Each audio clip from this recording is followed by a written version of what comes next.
Hello students. நம்ம இந்த வீடியோவில் வந்து அதாவது மேக்னட்டிசம் அண்டு எலக்ட்ரோ மேக்னெட்டிக் இண்டக்ஷனோட சிமுலேஷன்ஸை பற்றி பார்க்கலாம். ஏன்னா இந்த வீடியோ மூலமாக உங்களுக்கு வந்து கான்செப்ட் வந்து நல்லா அண்டர்ஸ்டாண்ட் ஆக யூஸ் ஆகும். புரியுதா?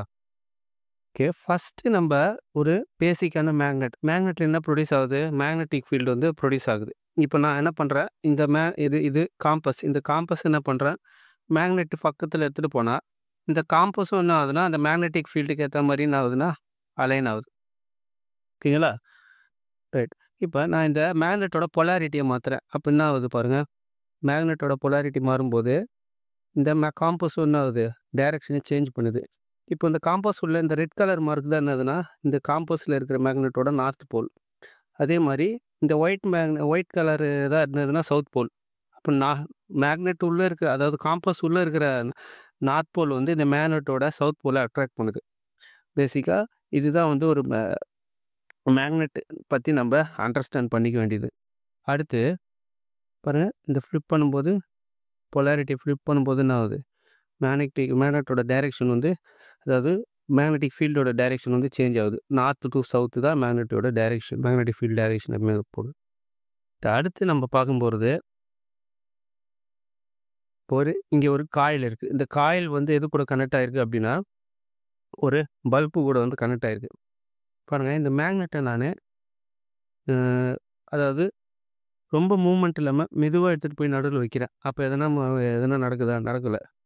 எப்போ வந்து நான் இந்த மேக்னெட்டிக் ஃபீல்டை வந்து இந்த காயிலில் சேஞ்ச் பண்ணுறனோ, அப்போ இந்த காயிலில் என்ன கரண்ட் ப்ரொடியூஸ் ஆகும்னா இன்டியூஸ்டு கரண்ட் வந்து என்ன ஆகும்னா ப்ரொடியூஸ் ஆகும். இப்போ இன்டியூஸ்டு கரண்ட் பாருங்கள், இப்போ நான் இந்த மேக்னெட்டிக் ஃபீல்டை சேஞ்ச் பண்ணுறேன். அப்போது இந்த காயிலில் என்ன ஆகுது, டைரக்ஷன், அதாவது எலக்ட்ரானோட டைரக்ஷன் என்ன ஆகுது, சேஞ்ச் ஆகிட்டே இருக்குது. இப்போ சேஞ்ச் ஆனால் அங்கே வந்து கரண்ட் வந்து ஃப்ளோ ஆகுது. பாருங்கள், மேக்னெட்டிக் ஃபீல்டு நான் வந்து சேஞ்ச் பண்ணிகிட்டே இருக்கேன். அப்போ வந்து என்ன ஆகுதுன்னா காயிலில் கரண்ட் இன்க்ரீஸ் ஆகுது. ரைட். இப்போ இந்த லூப் ஆஃப் த காயில் வந்து நான் இன்க்ரீஸ் பண்ணுறேன். அப்போ இங்கே 4 லூப் இருக்குது. அப்போ இங்கே ப்ரொடியூஸ் ஆகிற கரண்ட்டு எப்படி இருக்கும், அதிகமாக இருக்கும். பாருங்கள், பல்பு பளிச்சுன்னு எரியுது அப்படி. சரியா? அடுத்து நம்ம இந்த கரண்ட்டோட டென்சிட்டி, அதாவது லூப்போட ஏரியாவை இன்க்ரீஸ் பண்ணாலும் டிக்ரீஸ் பண்ணாலும் அதுக்கேற்ற மாதிரி என்ன ஆகும்னா இங்கே கரண்ட்டோட கெப்பாசிட்டியும் இன்க்ரீஸ் ஆகுது. நான் எப்போல்லாம் வந்து இந்த மேக்னெட் ஃபீல்டை சேஞ்ச் பண்ணுறனோ அதுக்கேற்ற மாதிரி இங்கே என்ன ஆகுதுன்னா சேஞ்ச் ஆகுது. ஓகேவா? அடுத்து ஒரு இங்கே பாருங்கள், இந்த காயிலில் நீங்கள் என்ன அண்டர்ஸ்டாண்ட் பண்ணணும் அப்படின்னா, இந்த காயிலில் வந்து என்ன கனெக்ட் பண்ணியிருக்காங்க, ஒரு பேட்டரி கனெக்ட் பண்ணியிருக்குது. பேட்டரின்றது ஒரு டைரக்ட் கரண்ட். பாருங்கள், எலக்ட்ரான் ஒரே டைரெக்ஷனில் ஃப்ளோ ஆகிட்டு இருக்குது. அப்போ அது டைரக்ட் கரண்ட்டு. ஓகேவா? இப்போ நான் இதில் ஒரு ஆல்டர்னேட்டிவ் கரண்ட்டை கொடுக்குறேன். ஆல்டர்னேட்டிங் கரண்ட் கொடுத்தா என்ன ஆகுது, டைரெக்ஷன் ஆஃப் த எலக்ட்ரான் என்ன ஆகுது பாருங்கள், சேஞ்ச் ஆகிட்டே இருக்குது. இந்த மேக்னெட் காம்பஸை நான் பக்கத்தில் வச்சா மேக்னெட் வந்து என்னது, காம்பஸ் வந்து என்ன ஆகுது அப்படின்னா டைரெக்ஷனை சேஞ்ச் பண்ணிட்டே இருக்குது. அப்போது இந்த எலக்ட்ரானோட டைரெக்ஷனும் இங்கே என்ன சேஞ்ச் ஆகுறதுனால அங்கே இன்டியூஸ்டு இஎம்எஃப் வந்து ப்ரொடியூஸ் ஆகுது. ஓகேவா? இன்டியூஸ்டு இஎம்எஃப் ப்ரொடியூஸ் ஆகும். இதுதான் நம்ம பேசிக்காக என்ன சொல்லுவோம் அப்படின்னா செல்ஃப் இண்டக்ஷன் அப்படின்னு சொல்லுவோம். ஓகே. அடுத்து இப்போ மியூச்சுவல் இண்டக்ஷன் பார்க்க போகிறோம். மியூச்சுவல் இண்டக்ஷனில் இப்போ இங்கே ஒரு டைரக்ட் கரண்ட், அதாவது நான் ஒரு டைரக்ட் கரண்ட் கொடுத்துருக்கேன். இந்த டைரக்ட் கரண்ட் கொடுத்ததால இங்கே மேக்னெட்டிக் ஃபீல்டு வந்து ஸ்டெடியாக இருக்குது.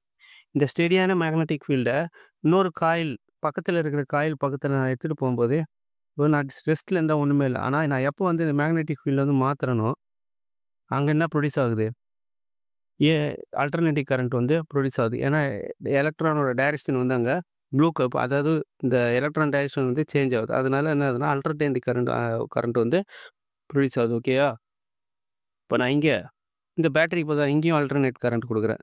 அப்போ நான் இது தூரத்தில் இருக்குது. அப்போ இங்கே ஒன்றுமே நடக்கலை. பாருங்கள், நான் எப்போ கிட்ட எடுத்துகிட்டு போகிறனோ அப்போ பாருங்கள் நல்லா இன்க்ரீஸ் ஆகுது. அதாவது கரண்ட் வந்து அந்த பல்பில் என்ன ஆகுது, இன்க்ரீஸ் ஆகுது. ஓகேவா? கரண்ட்டோட கெப்பாசிட்டி, அதாவது இந்த ஆல்டர்னேட்டிங் கரண்ட்டோட கெப்பாசிட்டியை நான் இன்க்ரீஸ் பண்ணுறேன். இப்போ நான் இன்க்ரீஸ் பண்ணுறேன். ஸ்பீடு வோல்டேஜ் இன்க்ரீஸ் பண்ணியாச்சு, கரண்ட் இன்க்ரீஸ் பண்ணுறேன். இன்க்ரீஸ் பண்ணோன்னா என்ன ஆகுது, நல்லா பிரைட்டாக பல்பு எரியுது. ஏன் அப்படின்னா இந்த ஆல்டர்னேட்டிங் கரண்ட்டு தொடர்ந்து இந்த மேக்னெட்டிக் ஃபீல்டை வந்து அந்த செகண்டரி காயிலில் வந்து சேஞ்ச் பண்ணிட்டே இருக்குது. செகண்டரி காயிலில் சேஞ்ச் பண்ணிட்டே இருக்கிறதுனால அங்கே கரண்ட் வந்து இன்டியூஸ்ட் இஎம்எஃப் வந்து ப்ரொடியூஸ் ஆகுது. இந்த காயில்ல வந்து இன்டியூஸ் ஆகுது கரண்ட். பாருங்க. நம்ப இதில ஆல்டர்னேட்டிங் கரண்ட் குடுக்கறதுக்கு பதிலா ஒரு பேட்டரி குடுத்தா என்ன ஆகுது? இப்போ ஒண்ணுமே நடக்கல. ஆனா இந்த பேட்டரிய கனெக்ட் பண்ணிட்டு நம்ப மேனுவலா அத மூவ் பண்ணோம் அப்டின்னா, கரண்ட் ப்ரொடியூஸ் ஆகுது செகண்டரி காயில்ல. அதுவே நான் ஒரு ஆல்டர்னேட்டிங் கரண்ட் குடுக்குறேன் அப்டின்னா, பக்கத்துல வச்சாலே டைரக்ட் கரண்ட் அதாவது அது மூலமாவே செகண்டரி காயில்ல என்னால என்ன பண்ண முடியும்னா, ஆல்டர்னேட்டிங் கரண்ட்ட ப்ரொடியூஸ் பண்ண வைக்க முடியும்.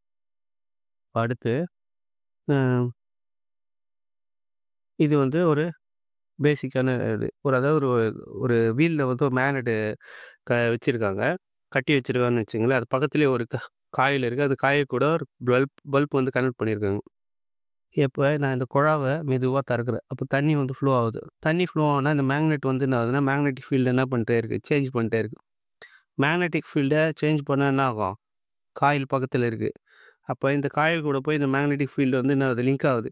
இப்ப லிங்க் ஆனோனே என்ன ஆகுதுன்னா, அங்க வந்து என்ன ஆகுதுன்னா, ஆல்டர்னேட்டிங் கரண்ட் வந்து ப்ரொடியூஸ் ஆக ஆரம்பிக்குது.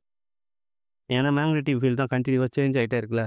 அப்ப மே ஆல்டர்னேட்டிங் கரண்ட் வந்து ப்ரொடியூஸ் ஆக ஆரம்பிக்குது. அப்ப அந்த லைட் வந்து பிரைட்டா க்ளோ ஆகுது. புரியுதுங்களா? அதாவது இத பார்த்தீங்கனாலே உங்களுக்கு அந்த ஃபாரடேஸ் எலக்ட்ரோ மேக்னெட்டிக் இண்டக்ஷன் வந்து ஈஸியா அண்டர்ஸ்டாண்ட் ஆகும். அதாவது மாரி மேக்னடிசம் லெசனும் ஈஸியா அண்டர்ஸ்டாண்ட் பண்ணிக்க முடியும். ஓகே. Thank you.